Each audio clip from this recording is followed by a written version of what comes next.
Thank you, David. Thank you. You can all hear me okay, yes? Yeah. Yeah? 3 people can hear me. Great. Okay, perfect. Sorry, this gink. Right, so it's fantastic to be down here at Google and Googleplex. Thank you, David and the 3Q team. I've been working with Kristen and the team, and they've been putting together some really, thoughtful sessions today. And I thought, I did a presentation that was a little bit dark and a little bit about how the internet's kind of taken over our lives. And I was chatting to David, and it was like, how can we evolve that? How do we make it shorter? I normally talk for 1 to 2 hours. Typically, I do workshops on this stuff. I've got 30 minutes. This is pretty dense, so I hope you're caffeinated. But really, this presentation is called "The Kids Are All Right." But are the kids okay? In my role as a futurist, I like to ask the big questions. I'm curious about how the world's changing.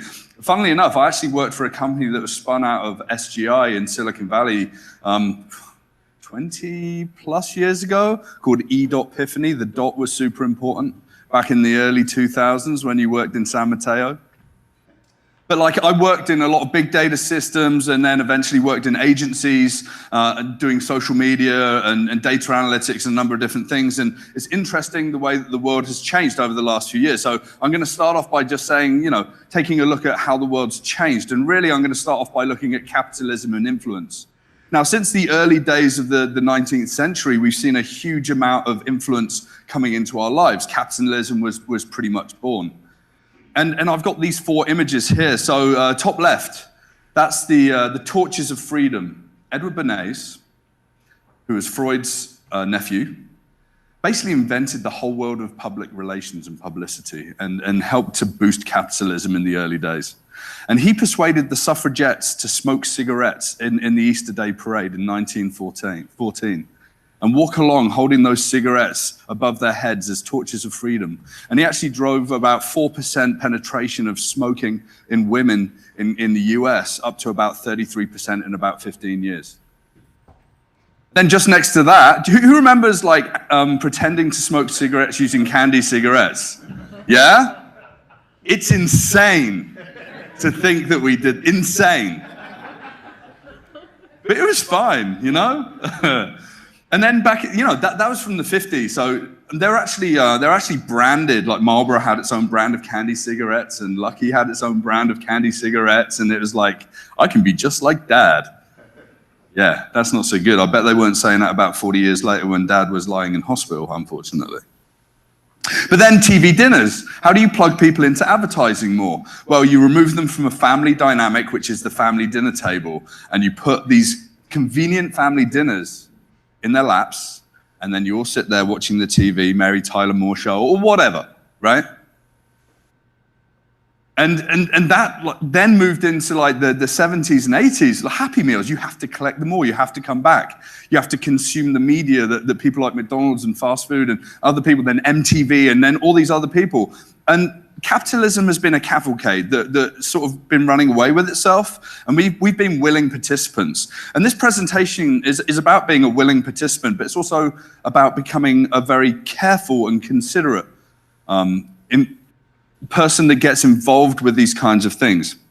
But let's go back to the internet. The early version of the internet was this. It was very much, this is the ARPANET. It was very much about resiliency in light of nuclear war. So if you knocked out a node because a particular area in Utah got taken out, then you can still get from east to west when those communications, being military or whatever, could actually be maintained.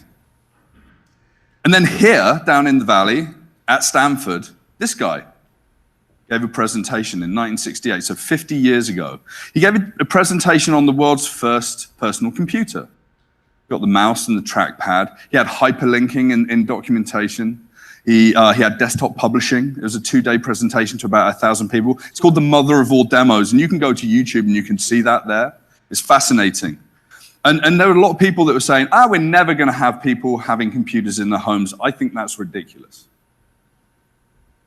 And now we've got a situation where everyone's got computers in their pockets, right? 6 billion people have actually got access to mobile technology today. 6 billion people, that's more people that have got access to clean running water in the world. So let's think about that. What's more important? And that'll be 6 billion people by 2020 that've got smartphones in their pockets. That means that they can do anything from like watching entertainment to running businesses to completely revolutionizing every part of the world. Whilst we don't have everyone on the internet right now, in the future, the proliferation of this mobile technology will be able to connect everyone everywhere, and all sorts of connectivity is going to come to the world with satellite meshes and Loon and whatever hitting more remote places in the world. It's an exciting time. But back in 1993, there really wasn't that many websites, and the internet was just starting. And 1993 is when I got onto the internet for the first time. I did applied psychology and computing at university to look at human-computer interaction, artificial intelligence, linguistics. I thought it was super interesting. I didn't realize that 25 years later, I'd still be talking about it. But I'm glad that I am. But I first went onto the internet in 1993, and I sat down in front of a big green screen on a Sun Microsystems computer, and I dialed into a Norwegian university, and I browsed their library catalog.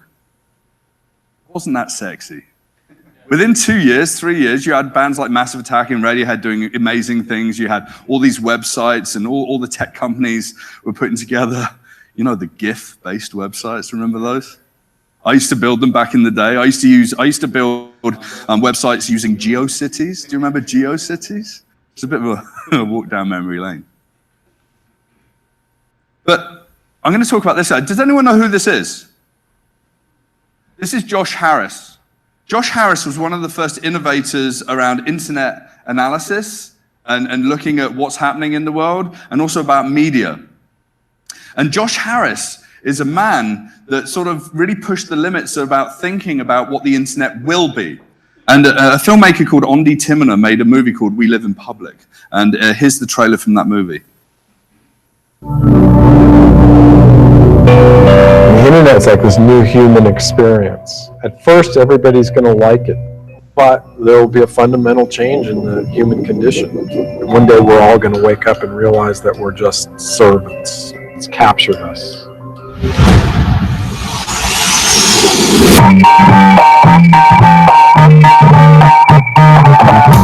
It was genius because nobody had done it yet. He was saying this is the way it's going to be. And he was right. I mean, he was right. He was selling company for a couple $1 million, where we were all a bunch of kids getting paid $10 an hour to try and figure out HTML. Josh was one of these incredible new idols everybody suddenly wanted to be. I'm going to race to take CBS out of business. He was always trying to advance the inevitable. This is going to happen. Let's try it now. It is our function as artists to make the spectator see the world our way. People want 15 minutes of fame every day.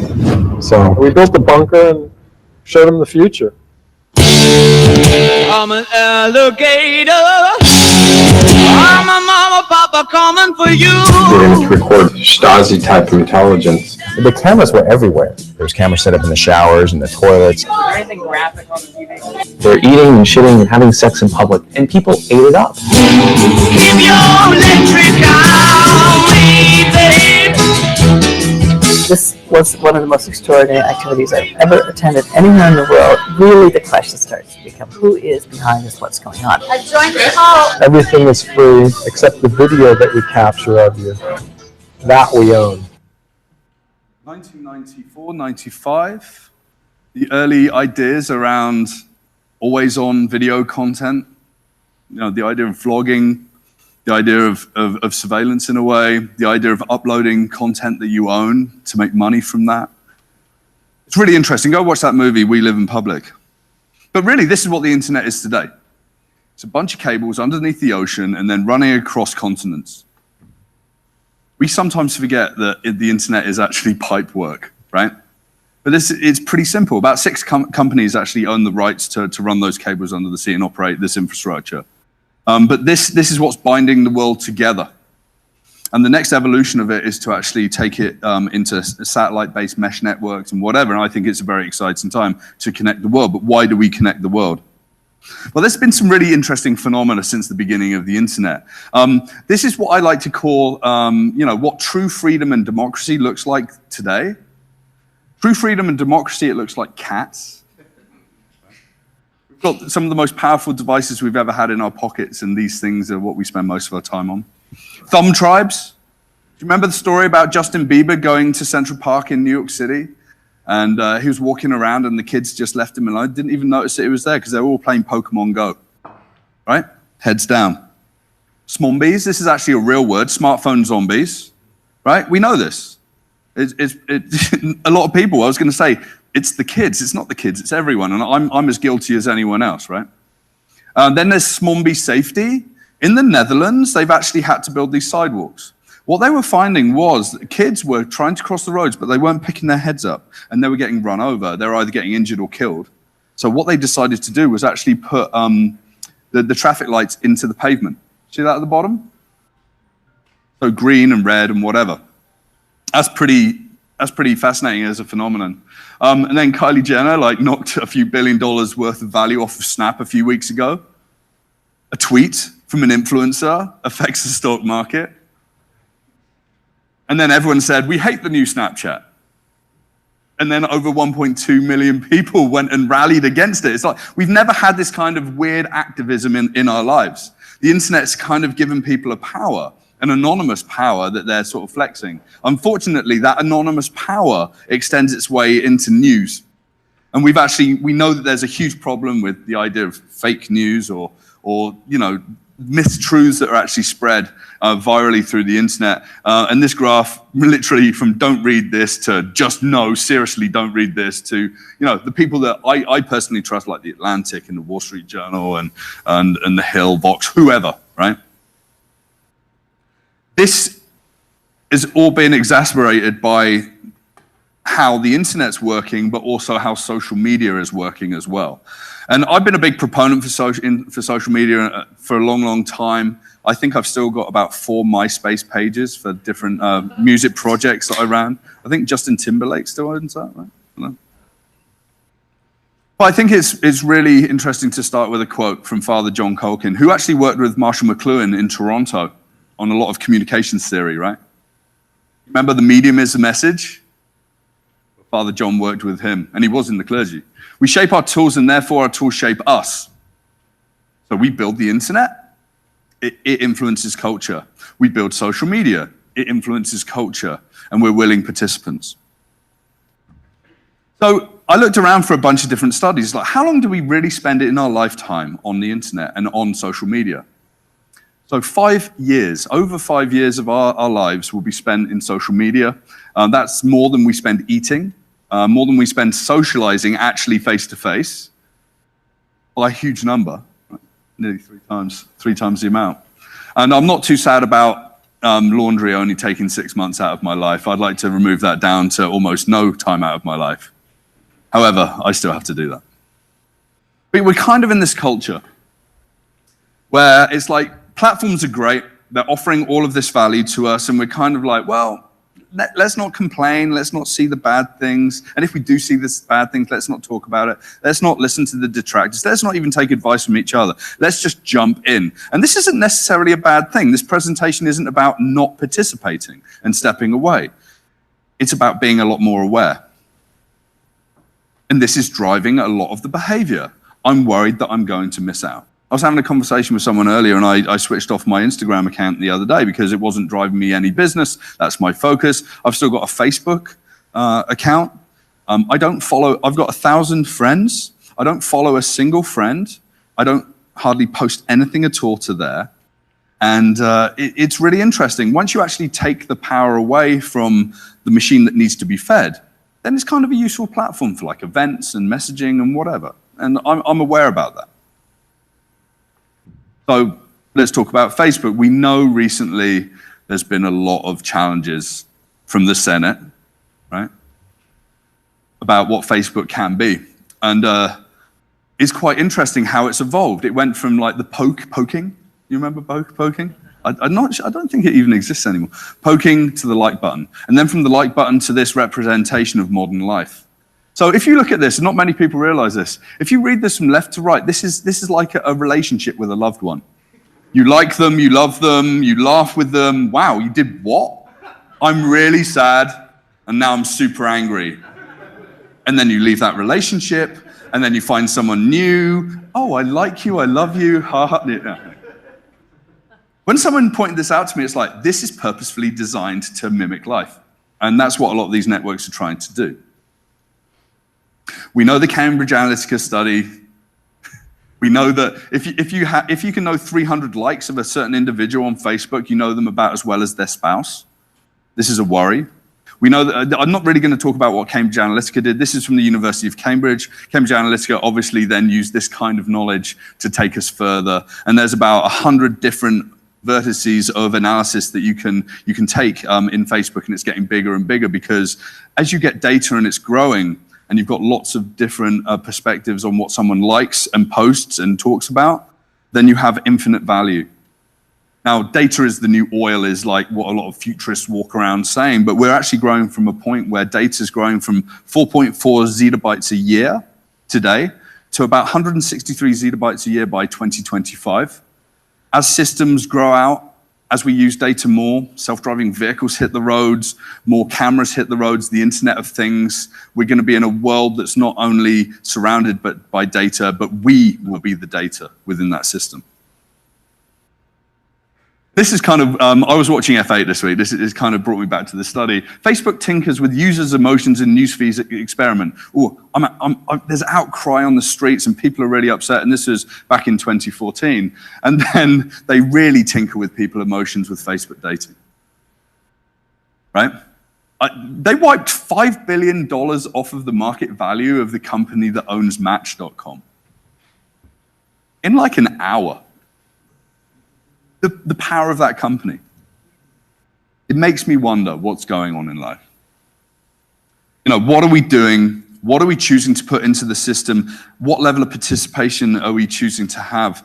How are we letting our kids and our loved ones get involved in this? And once they're involved, how do we interact with them? But really, I think that the revolutions are happening in China. Does anyone use WeChat in the room? Yeah? Yeah? If this was China, everyone would be using WeChat. So what's really interesting, 1 billion monthly users. So sure, it's not as powerful as Facebook, but look at the potential of China. 800 million use WeChat Pay across 13 countries in 13 currencies in 25 countries. You can even pay with crypto in there as well. So this power base is actually growing out in the app ecosystem. In fact, this is what's bundled into WeChat, and it's getting bigger every day. Messaging, social connections, mini programs and applications and games, wallets and payments, personal wealth funds in what's ostensibly a social network, e-commerce, credit scores. This is all the stuff that Facebook's kind of failed to make stick in the West, right? But in China, everyone's like on board because it jumped over legacy systems that were there in place. But that brings me back to thinking about families. And this is, if you've got children, this is probably going to be one of the most harrowing 5 minutes of your day. I do apologize for that. But I'd like you to really revel in feeling uncomfortable about this stuff, because I think it's important to feel uncomfortable. So I've already talked about the rise of the smartphone. Right? How many people in the room have got kids? How many people, keep your hands up. How many people in the room, put your hands down if you don't give your kids devices, right? It's almost like 100% penetration. If you've got kids, give them devices, it can be quite useful. It can, but there's a worry. It's even more worrying that you can get your baby's first smartphone. This is a real product. It's shocking, and it shocks me even more when you see babies with real smartphones as well. Really, really worrying to me. So around about the age of 10, children get their first smartphones. In fact, some kids are getting their first smartphones around the age of 7. Unfortunately, we're in a world where pornography consumption begins at 8 years old and addiction begins at 11. Yeah, what? It's true. Sexting begins in the 5th grade. So, because, you know, most of the traffic, certainly in North America, is actually from pornography websites. Unfortunately, there's very few checks and balances on what kids can access. And sure, you can go into your devices, but there's always ways around. Hands up who was a sort of an ingenious kid when they were growing up, right? We're all smart people, right? You can always break in, steal your mother's cigarettes, go for a cigarette out the back at the age of 12, right? Did anyone else do that? Sorry, Mum. But it gets really worrying. So the frontal cortex doesn't stop developing until your early 20s. So don't be surprised that if you're one of the people with kids, or you've got people in your family that have got kids, and you see them struggling with compliance to requests from parents, or going to bed early, or whatever, or they've got bags under their eyes and they've got a lack of impulse control, it means that their frontal cortex is being affected by the screens that they're looking at, and the mechanisms for driving dopamine hits through social media networks, videos, and the such like. That impulse control is a real problem. And in fact, in South Korea, they've actually had to build centers because South Korean kids use more devices and more screens than anyone else. And they've actually got a form of digital dementia by about the age of 18, 19, some of the worst users. And they're having to go through therapy to recondition those kids. What's happening with kids as well is really worrying. So when they're really young and they turn up at school, they're actually finding, this is a study from the UK, that kids are turning up at school and can't actually hold pencils. They're used to swiping left and right and touching. They haven't developed any level of wanting to like draw with crayons or anything like that. Patrick was given therapy sessions because he was gripping his pencil like a caveman held sticks instead of the correct tripod grip. And this is from the National Health Service, one of the chief pediatric sort of therapists. And these kids are having to go into therapy to recondition their muscles so they can even begin to pick up a pencil to start their education. It's worrying, right? Let's slap VR on kids' faces. It seems like the classroom has become sort of this new bastion of new technology. It's like, this is great for education. And sure, some of it is. I think VR is an amazing thing, immersion, but this just gets kids more screen time. And then you've got kids in Japan. Some of the shyest kids are being helped by Pepper, the robot from SoftBank. Non-human interactions, and then a dependency, potentially, of people that need to have friends that are robots. And in Australia, they're using avatars for teachers that are just as effective as teachers, and artificial intelligence is going into online forums and being just as effective, and people can't tell them apart from normal human teachers. So where are we going with actually indoctrinating our kids into this new world? We're creating a new normal for them, and that new normal is something that they want to subscribe to and spend most of their time on it. And it's like, hey, Mom, it's fine. I'm learning. And there's a real worry. But we also know that people are scared of robots, and kids might actually, there's actually some stories that some of these robots go into classrooms, and the kids like, obviously there's some kids that go and they push the robot over, they draw on them, they kick them, right? So some researchers have built this robot. It's called Shelly. It's a little turtle, and if you hit it, its head disappears in, just like a real turtle. But if you love it and you stroke it, it shines with bright colors and makes purring sounds like a kitten. So we're trying to teach kids to love robotics and robots because they're going to be everywhere in this world. I want to be a robot. I want to be a robot. That kid's about, 18 months old? That's not a robot. So even at an early age, these kids are like starting to realize that I for one welcome our robot overlords. It's like, what did you just say? Where's my iPad? But then I like to think about what I call kid economics. It's never been easy to persuade kids to do things like mowing the lawn, taking out the trash, doing their homework. I mean, this is kind of my biography, right? I was a terrible kid.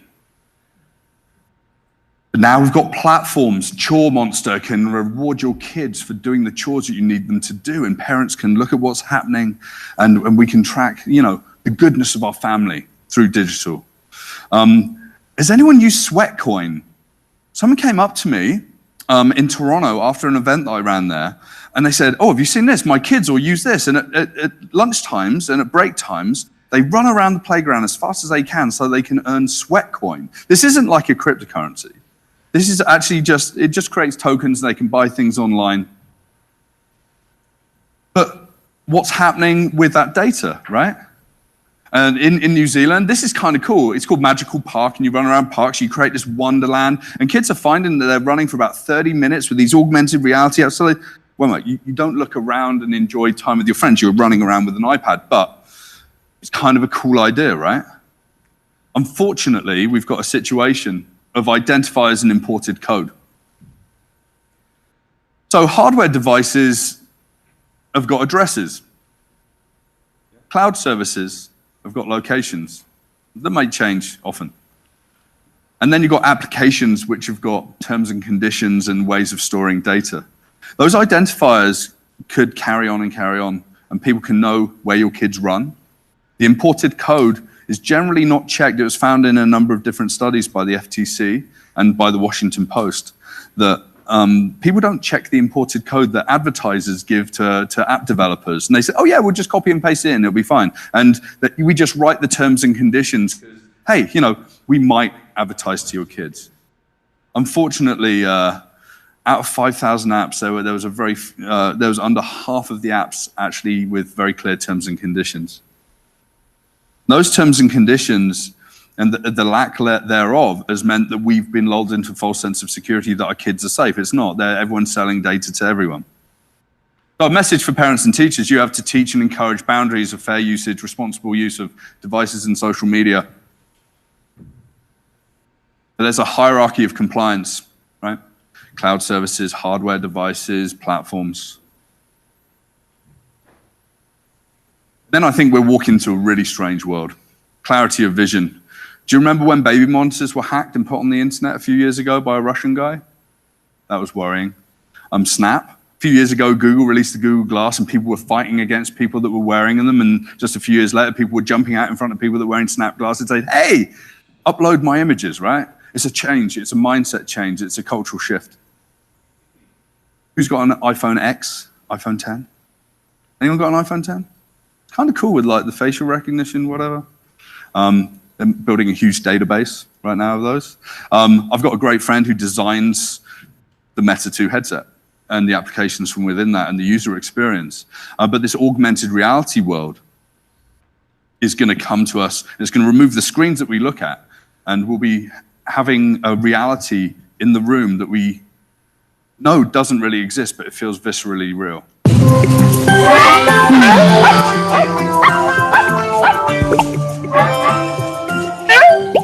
Bueno. Hola otra vez.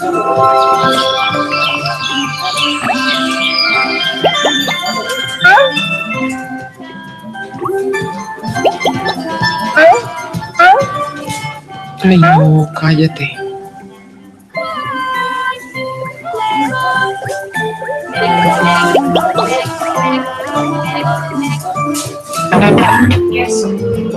¿Qué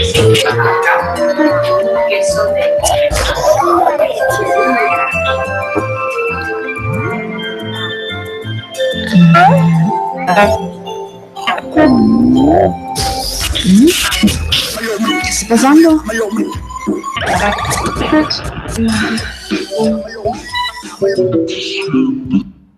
So that's a short excerpt from video by Keiichi Matsuda. It's called Hyperreality. It's about 12 minutes long. You should go and watch that.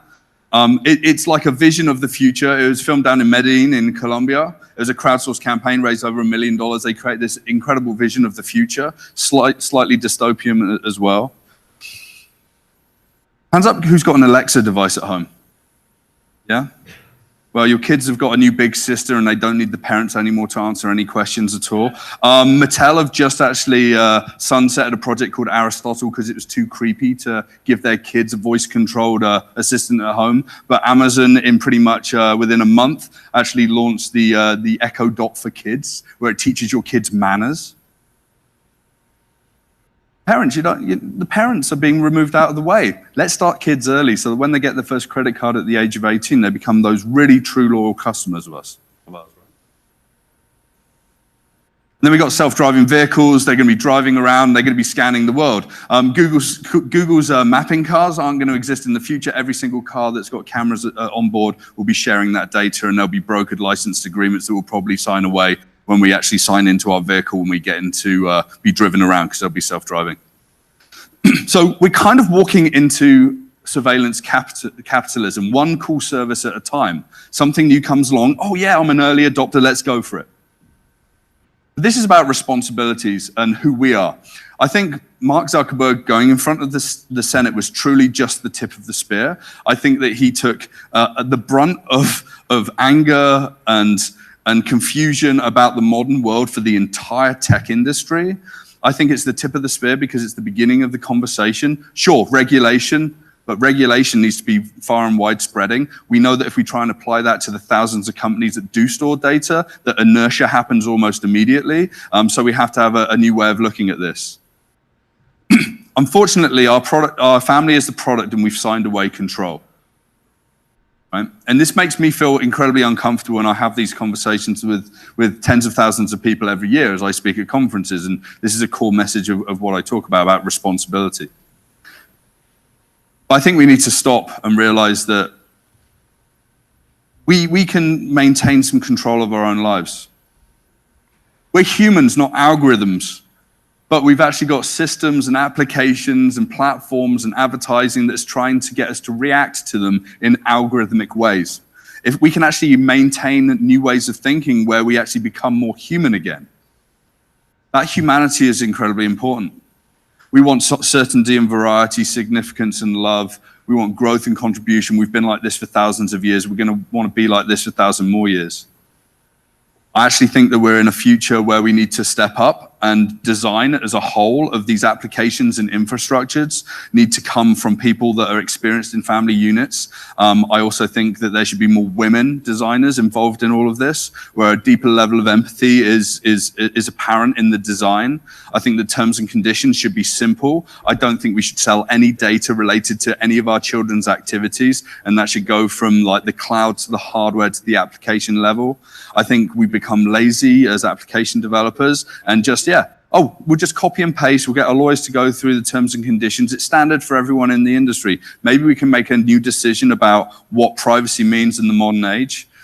The question I come back to is, are the kids all right? I think the kids are all right if we actually help them to think differently about the world, that they've got a choice and that we've got a choice to use the platforms for what we need to use them for and not what they want us to use them for.